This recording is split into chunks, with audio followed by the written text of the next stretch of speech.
Qu'est-ce que le coaching? Dans quelle situation avoir recours à un coach? Comment identifier le bon coach? C'est ce que vont nous partager Angélique Loiseau d'Envol Coaching, que vous connaissez déjà, et Katia Ledouaré, directrice d'EHPAD à Nice. Mesdames, si vous voulez bien me rejoindre.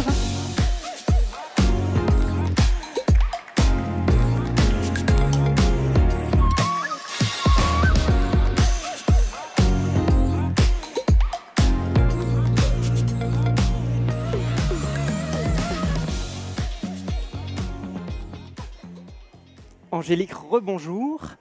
Katia, bonjour.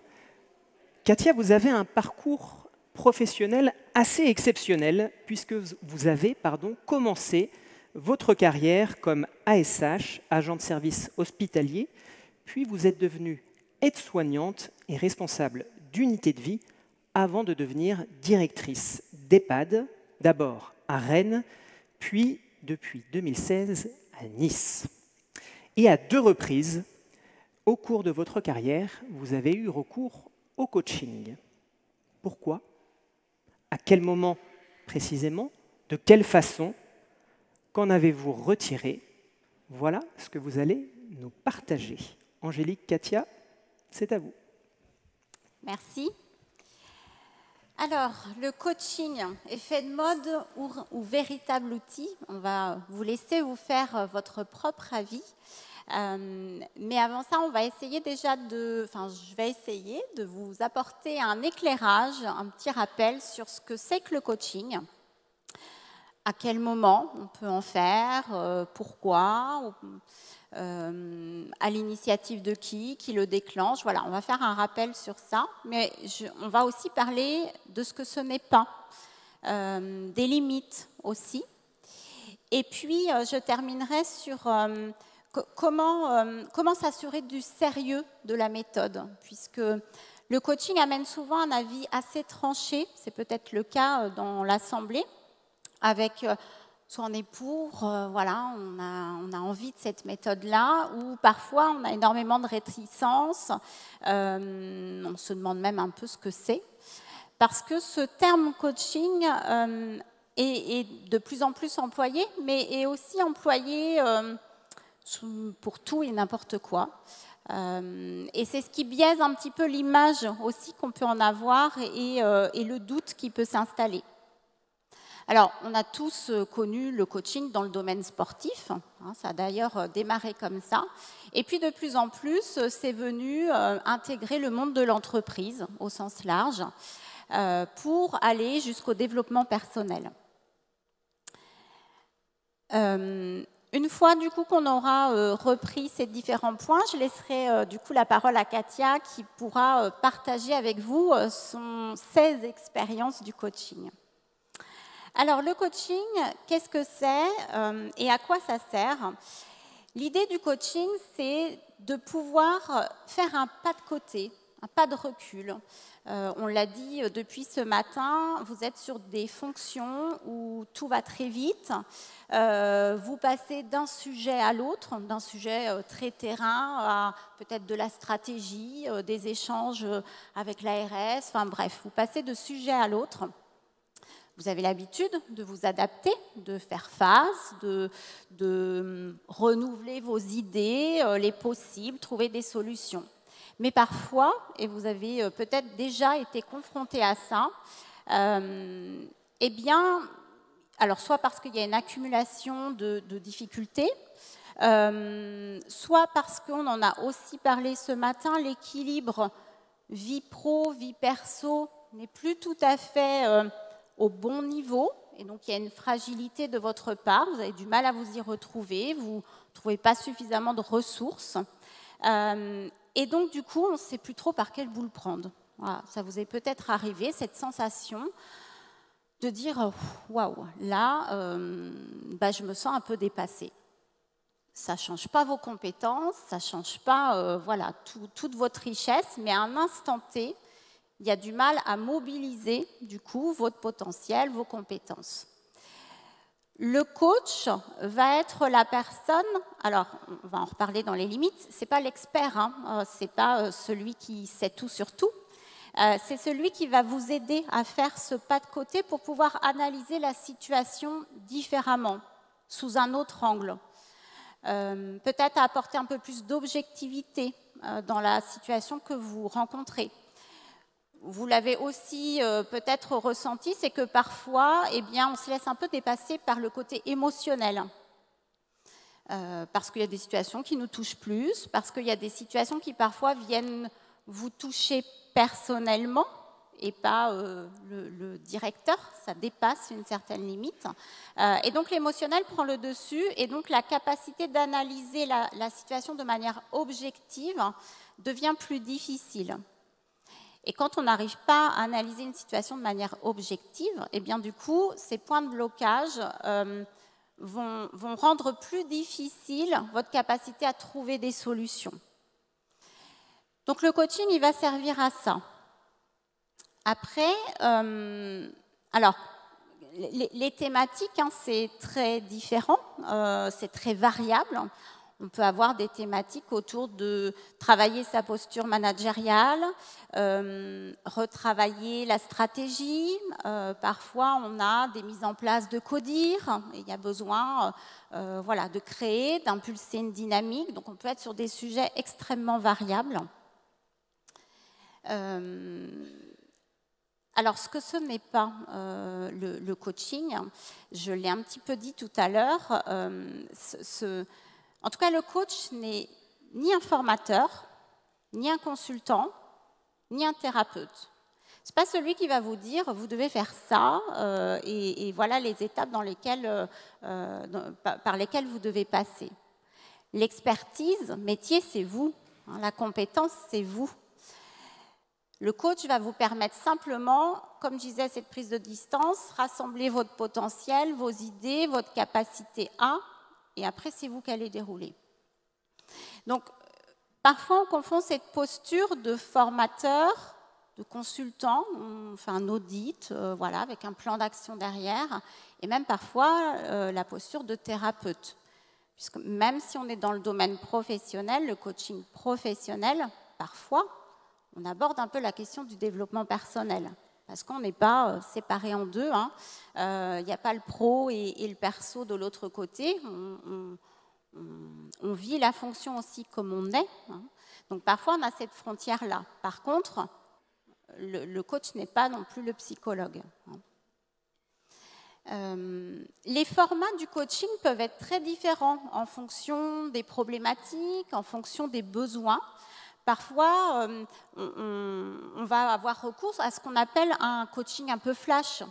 1, 2 séances pour aborder la thématique, juste pour reclarifier un peu les choses, et après, c'est OK. Et puis, parfois, on a besoin d'un accompagnement un petit peu plus profond, et là, on peut aller sur 6, 8, parfois 10 séances, mais pas au-delà. Hein. L'objectif du coaching, c'est vraiment d'apporter une aide extérieure à un instant T, un regard extérieur, mais pas de s'inscrire dans la durée. On est sur un accompagnement pour rendre autonome, voilà, redevenir autonome ensuite dans la réflexion et dans la prise de recul. Qu'est-ce que j'oublie ? Alors, peut-être si les points de vigilance ou les limites du coaching. D'abord, le coaching, c'est un outil parmi d'autres, ça ne convient pas à tout le monde. Il y a des moments où on peut en avoir besoin, mais on peut ne jamais en avoir besoin. Et ce qui est important, c'est de se sentir prêt, en fait, dans la démarche. Alors, ça peut être à l'initiative de vous en tant que directeur, mais ça peut être à l'initiative de vous en tant que N+1, parce que le coaching peut aussi s'adresser au cadre intermédiaire, aux chefs de service, les IDEC, les gouvernantes, etc. Si vous déclenchez ça en tant que N+1, il faut absolument s'assurer que la personne, elle est OK. C'est-à-dire que vous pouvez ressentir un besoin de votre place, mais si la personne, elle, alors, ne ressent pas le besoin, ou n'est pas prête hein, à partager aussi ses difficultés, parce qu'il faut s'autoriser à partager ses difficultés. Le coaching, il ne fera rien à ce moment-là.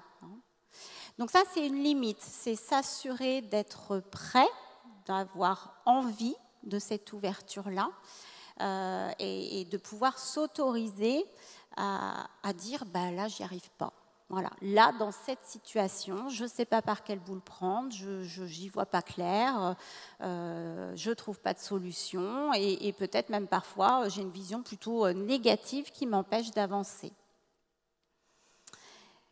Donc, ça ne correspond pas à tout le monde et ce n'est pas à déclencher à tout moment.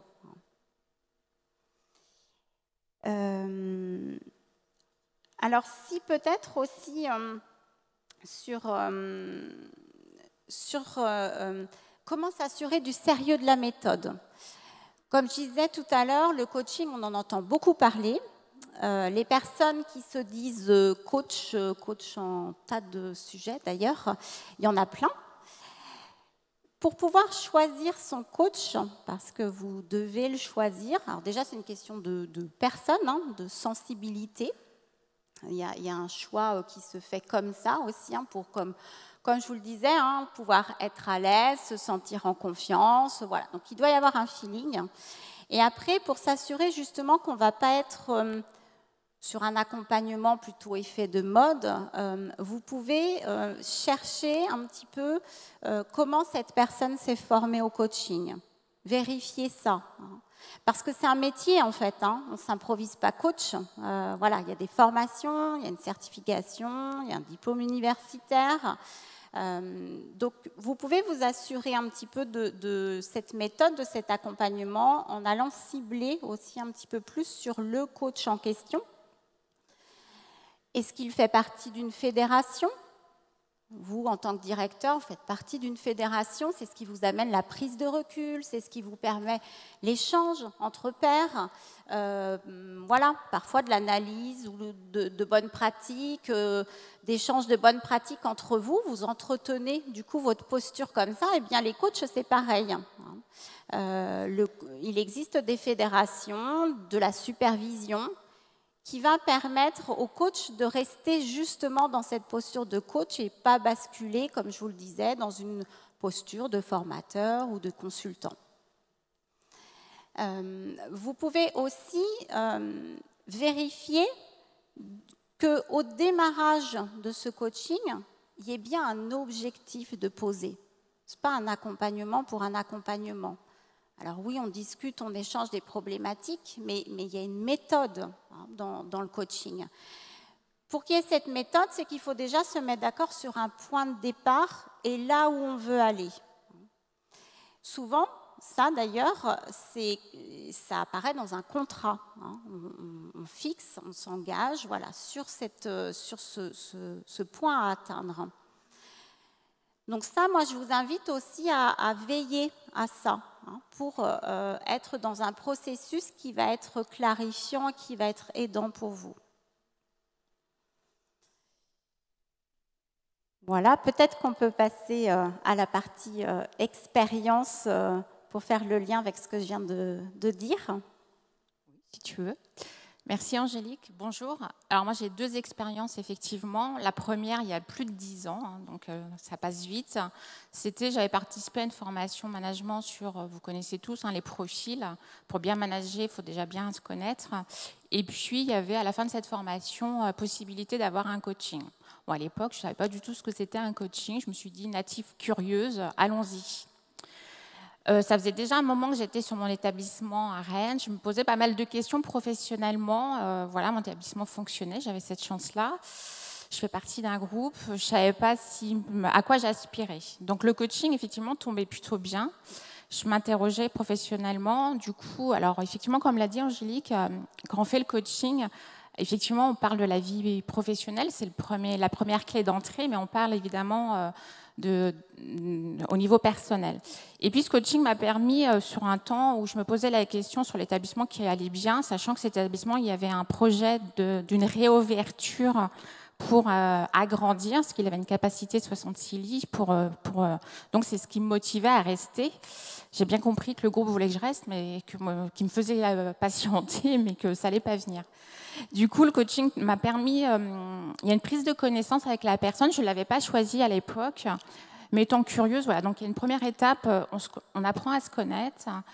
Et puis après, au fur et à mesure, il y a ce pas de côté qui est assez intéressant, cette prise de recul sur la situation dans laquelle on vit en tant que professionnel, en tant que directeur, sur ses fonctions ou ses ambitions professionnelles. Est-ce qu'on souhaite rester tout le temps à la même place ou on souhaite d'autres challenges? Moi, je suis plutôt en challenge, donc j'avais envie de challenge. Ben voilà, il n'a pas pris la décision à ma place. Il m'a fait prendre conscience de ce que j'avais. Ce que je pouvais perdre si j'allais, par exemple, ailleurs, hein, puisque je fais partie d'un groupe, donc aller voir ailleurs. Donc j'avais quand même tenté l'aventure de faire d'autres recrutements. Je me suis aperçue rapidement que les valeurs, ce n'étaient pas les mêmes que j'avais en moi. Donc je me suis dit, qu'est-ce que je recherche réellement? Est-ce que c'est partir de l'établissement qui fonctionne, partir du groupe dont je suis? Et ça m'a vraiment aidé à prendre ma décision en disant, ben non, je suis bien où je suis. Je suis bien dans le groupe auquel je suis depuis déjà très très longtemps. Hein. Comme vous avez pu voir, je suis en évolution interne. Donc, ça m'a permis de me recentrer et d'aller chercher en moi d'autres ressources pour chercher d'autres challenges, d'autres projets, mais toujours avoir cette sensation d'envie de difficulté, de challenge. Je suis un peu folle, mais c'est ce dont j'ai besoin. Et comme il y avait ce projet d'ouverture d'un autre établissement, ça m'a maintenue un petit peu, mais pas très longtemps quand même. Hein. Et puis, la chance a fait que du coup, on m'a proposé une mutation dans un autre établissement sur Nice. Et là, c'était un vrai challenge, je peux vous le dire, avec un établissement difficile. Avec Nice, c'est particulier.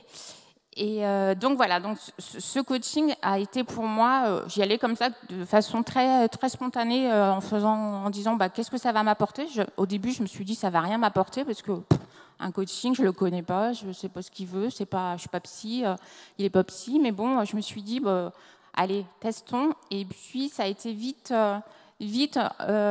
intéressant dans l'approche qui est, comme l'a dit Angélique, est assez particulière. Hein, effectivement, il nous amène à un objectif tout doucement en fonction des séances. Il y avait plusieurs séances, moi il y en avait 4.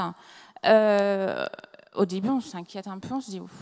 Mais voilà, ils ont une manière d'aborder les choses assez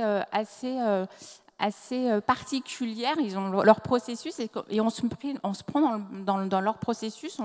Voilà, la parole vient facilement et puis du coup, voilà, on sait l'objectif qu'on veut atteindre et du coup, il nous amène à prendre nous et pas lui, hein, mais dans son accompagnement, il nous apprend à prendre les bonnes décisions sur l'instant T, en fonction de ce qu'on vit au moment, puisqu'on a tous à chacun, on vit des moments difficiles plus ou moins, ou intéressants, où on se pose tous des questions professionnellement.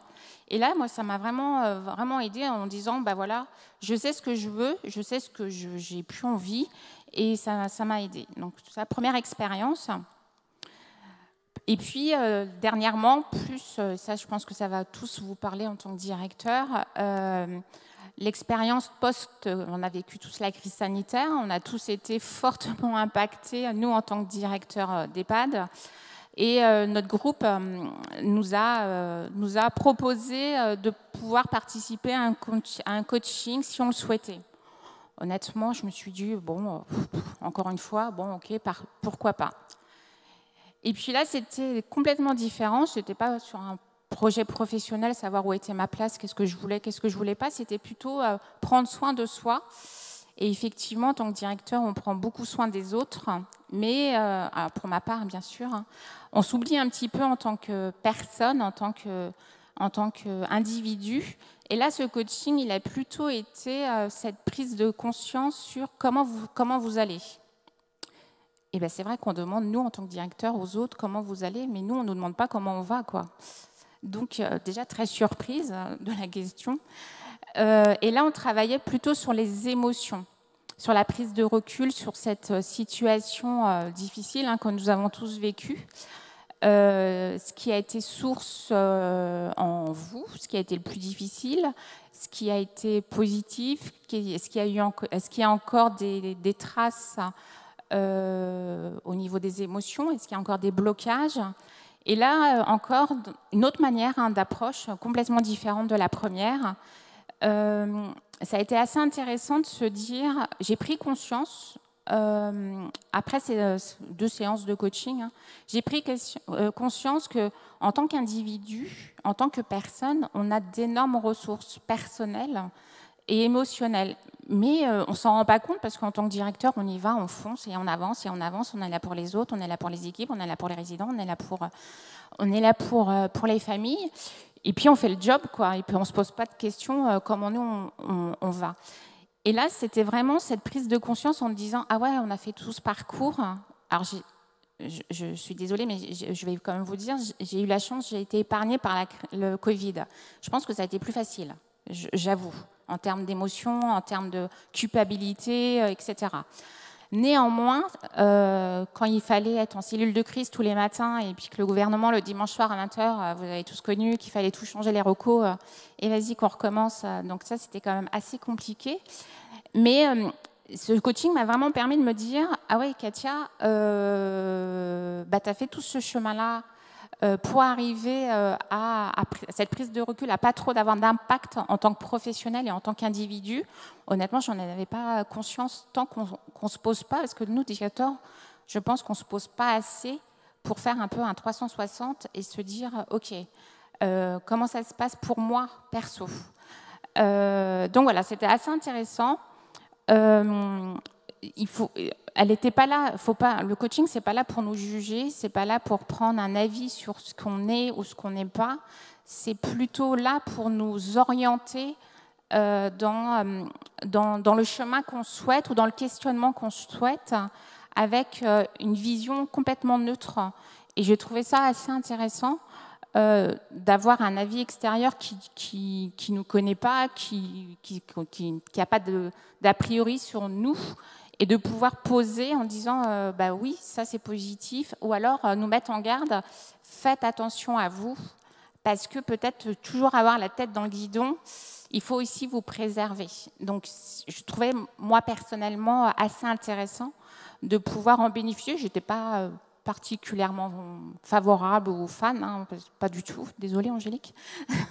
Mais avec le recul, je trouve que c'est assez intéressant de pouvoir avoir cette curiosité de se dire, oui, moi aussi j'ai des failles, moi aussi j'ai des faiblesses, et puis de pouvoir y travailler pour se remettre en question. Je pense que voilà, notre métier premier, c'est avant tout de se remettre en question, et puis aussi de se ressourcer soi-même pour mieux appréhender notre quotidien. Donc voilà ce que je peux vous dire sur mes 2 expériences complètement différentes, mais bénéfiques. Merci beaucoup. Oui. Angélique, vous vouliez ajouter quelque chose? Oui, je voulais juste compléter du coup ce que Katia vient de dire. Et effectivement, le coaching, ce n'est pas la baguette magique qui va changer la situation. Par contre, ça va vous permettre de changer votre regard sur la situation et changer votre manière d'agir et de réagir dans cette situation. Et c'est ça qui agira après sur la situation. Mais ce n'est pas, pas parce qu'on fait un coaching que dès le lendemain, ça va être tout rose et merveilleux. Merci beaucoup et bravo parce qu'on a rattrapé le retard qu'on avait. On a donc 10 minutes devant nous pour échanger. Est-ce que vous avez des questions pour Angélique et Katia?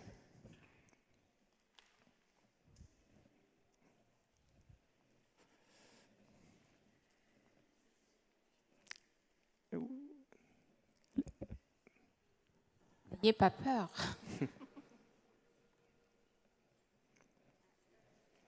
Une question. Merci Bertrand Cognac, Amitié d'Armor, une association dans le Finistère. Je voulais prendre un peu le contre-pied de dire comment, Vous avez parlé d'a priori. Donc, comment on peut se passer du coaching? C'est-à-dire, est-ce que le coaching, ce n'est pas un désengagement des cadres, y compris des directeurs?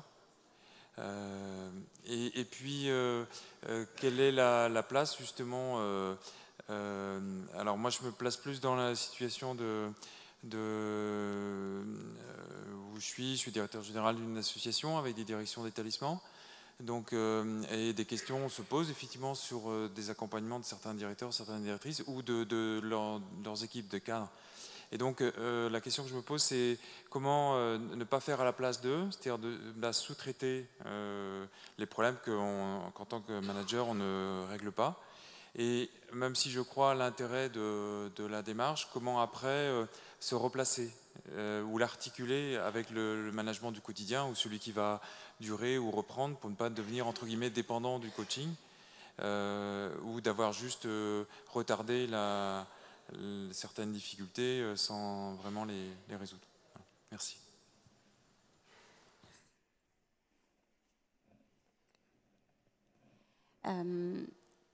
Alors, effectivement, l'objectif, c'est surtout pas de rendre dépendant du coaching.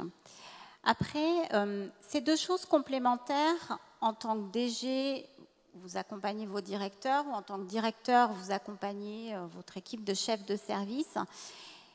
Mais c'est deux choses complémentaires avec le coaching. Vous n'allez pas traiter les mêmes choses. Quand on rencontre des difficultés, on n'est pas toujours très à l'aise à en parler à la personne au-dessus. Alors, je parle pas des difficultés opérationnelles, je parle des difficultés de nous, la manière dont cette situation nous met en difficulté. Et ça, c'est différent, en fait. On n'est pas forcément très à l'aise, alors parfois on l'est, et c'est très bien, et tant mieux, mais parfois on ne l'est pas. Donc, voilà, le coaching n'est pas un désengagement au niveau managérial, il est complémentaire. Encore une fois, il n'est pas toujours nécessaire. Hein. Voilà, il y a plein de fois où c'est OK, ça fonctionne comme ça. Et le binôme qu'on peut créer, direction, chef de service ou DG, directeur, suffira, en fait. Alors, je ne sais pas si tu veux compléter. Oui, je vais peut-être compléter. Je ne pense pas qu'on peut être addict au coaching parce que moi, je suis une native curieuse. Du coup, ça m'intéressait. Ça veut dire quoi? Après, moi, ma problématique, si je prends mon expérience, c'était parce que j'étais sur un établissement qui fonctionnait et c'était dans la routine et ce n'est pas ma personnalité. Donc, du coup, il tombait au bon moment, c'est-à-dire, du coup, quand on se pose des questions et qu'on ne sait pas comment déclencher la suite dans notre parcours professionnel, ça peut aider. Ça peut aider à cette prise de recul sur la situation actuelle et qu'est-ce que je recherche en tant que personne dans mon métier de directeur. Premier élément. Après, il y a plein de coaching quand il y a des problématiques managériales d'une direction qui se pose beaucoup, qui a des difficultés managériales sur son poste de direction. On peut proposer des coachings comme nous, on peut proposer sur les cadres intermédiaires qui ont des difficultés dans leur poste managérial, pour savoir un petit peu, est-ce qu'on ne peut pas les accompagner pour qu'ils puissent retrouver les bonnes motivations à leur métier. Après, quelqu'un qui ne veut pas faire un coaching ne le fera pas, hein, parce que ça ne marchera pas.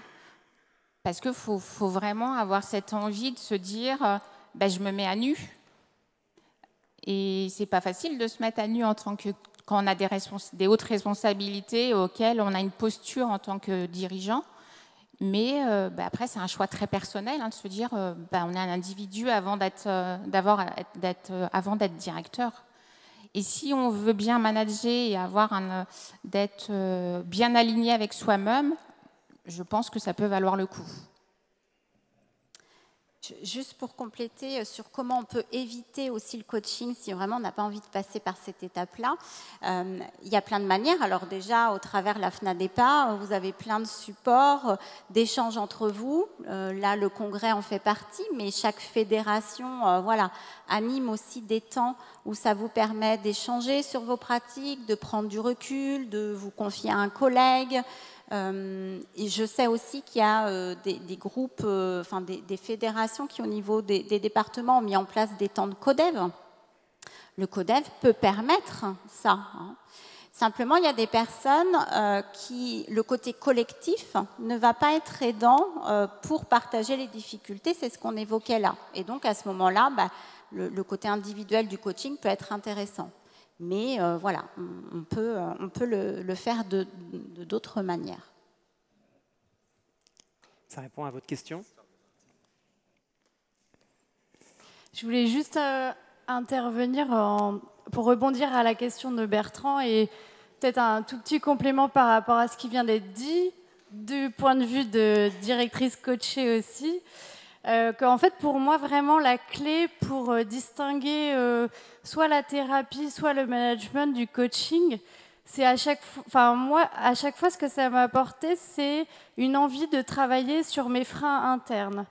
Et c'est vraiment ça pour moi le déclencheur, c'est de dire, alors d'une part, il faut en avoir envie, comme vous l'avez dit, et c'est de se dire, c'est quoi mes blocages internes?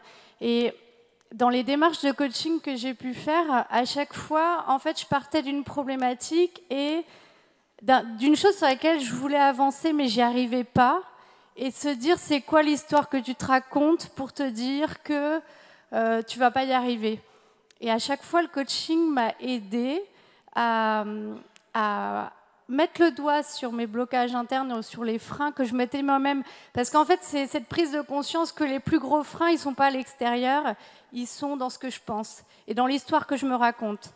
Et à partir du moment où j'identifie cette histoire ou ce petit vélo dans ma tête et où je mets le doigt sur mes pensées limitantes, en tout cas, j'ai un meilleur moyen d'action. Et le coach, il est là pour apporter un coup de projecteur sur ces freins internes. Enfin, moi, c'est vraiment ce que j'en ai retiré et c'est ce que je trouve intéressant dans cette démarche.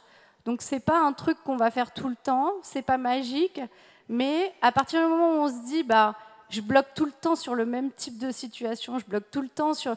J'ai toujours cette pensée limitante que je suis nulle dans tel domaine ou que... mes représentants du personnel, ils sont comme ça et qui ne changeront jamais, j'obtiens toujours les mêmes résultats.